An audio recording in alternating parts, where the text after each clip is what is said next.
Helicopter parenting is the type of parenting that millennials are supposed to be raised with. And there's been a lot of criticism of it because a lot of mental health care professionals argue that helicopter parenting has led to millennials who can't think for themselves.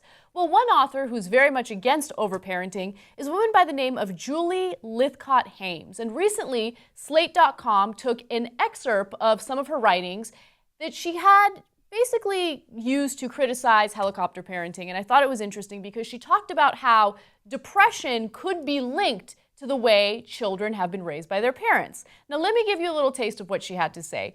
In a 2013 survey of college counseling center directors, 95% said the number of students with significant psychological problems is a growing concern on their campus. 70% said that the number of students on their campus with severe psychological problems had increased in the past year, and they reported that 24.5% of their student clients were taking psychotropic drugs.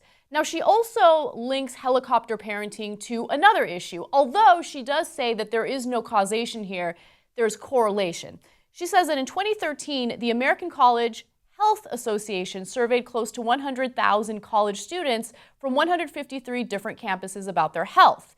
84.3% felt overwhelmed by all they had to do, 60.5% felt very sad, 57.0% felt very lonely, 51.3% felt overwhelming anxiety, and 8.0% seriously considered suicide. Now, these are all very serious issues, and it's important to get to the bottom of it. But what Lythcott-Haims does is she says that there is a link to overparenting or helicopter parenting and the depression that many millennials are feeling today.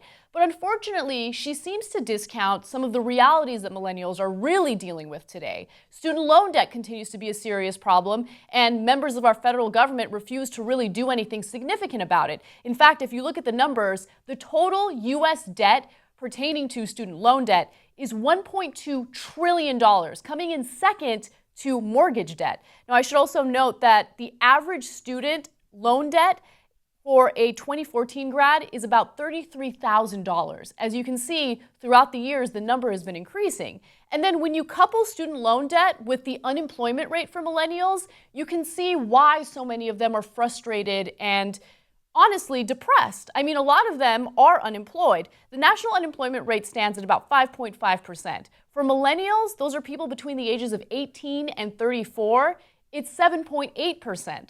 So not only do they have a tremendous amount of debt, they're having a harder time finding jobs. Now, are some students having a difficult time convincing their parents to allow them to do what they really feel passionately about? Yes, absolutely. But unfortunately, even if you have parents that allow you to follow your passions and go to school for enlightenment reasons, you can't really do it. It's not a good investment anymore. You can't go to school for enlightenment. You can't go to school to follow your passions. You have to go to school and treat it as a business investment or a business transaction, because if you get a degree in something that's not considered lucrative, well, you're going to take out all this student loan debt, and unfortunately, you're unlikely to get a job that's going to give you enough money to pay off that student loan debt. So millennials are not able to follow their dreams like the generations before them. Maybe that's why they're depressed. So I have this very negative reaction to people who blame overparenting for the reasons why millennials are having a hard time right now. They're having a hard time because of our economic conditions and the fact that our federal government refuses to help them at all when it comes to student loan debt. Well, tell me what you guys think about that. That's my final judgment.